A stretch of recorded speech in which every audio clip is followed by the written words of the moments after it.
আপনার জাতীয় সংসদে যে অধিবেশন অনুষ্ঠিত হয়েছে সেই অধিবেশনে আমরা ভোলা 1 আসনের সম্মানিত সংসদ সদস্য আন্দালিব রহমান পার্থর বেশ কিছু বক্তব্য আমরা শুনতে পেরেছি।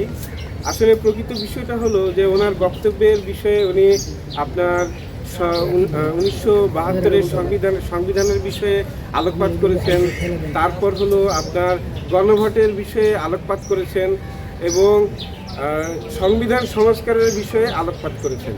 আসলে এই বিষয়গুলো উনি আলাপ আলোচনা করতে গিয়ে যে আপনার মানে এখানে অনাকাঙ্ক্ষিত একটা বিষয় আপনার সংগঠিত হয়েছে, সেটা হলো তার বাচনভঙ্গি।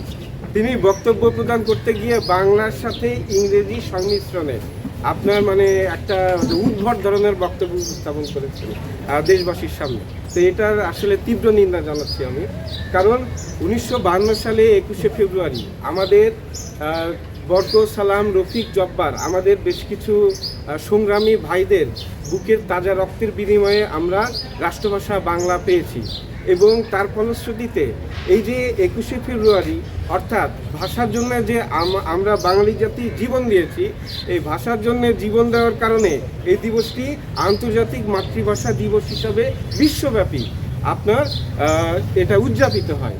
তো যে ভাষার জন্য আমাদের ভাইরা প্রাণ দিয়েছে, বুকের তাজা রক্ত দিয়ে রাষ্ট্রভাষা বাংলা চায়, সে দাবিটা আপনার শক্তভাবে তারা প্রতিষ্ঠিত করেছে।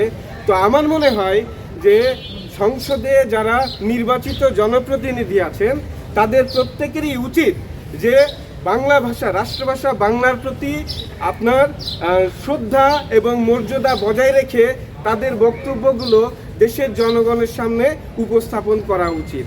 কারণ এটা অত্যন্ত দুঃখের বিষয়, উনি আন্দালিব রহমান পার্থ সাহেব যে বক্তব্যগুলো জাতীয় সংসদে উপস্থাপন করেছেন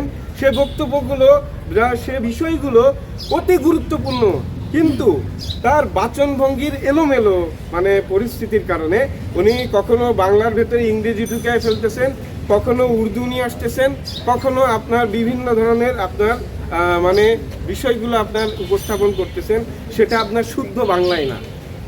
এখন বিষয় হইল যে উনি যে বিষয়টাই সংসদে উপস্থাপন করেন না কেন, সেই বিষয়টাই যেন বাংলাদেশের আপনার এই 18 কোটি জনগণের মুখের ভাষা বাংলায় যেন হয় এবং সেটা সুস্পষ্টভাবে যেন বাংলায় হয়। এটার ভেতরে যেন অন্য কোনো বিষয় উনি না আনেন, অন্য কোনো ভাষা না আনেন। এই বলে আমি আমার বক্তব্য আজকে শেষ করছি। সবাই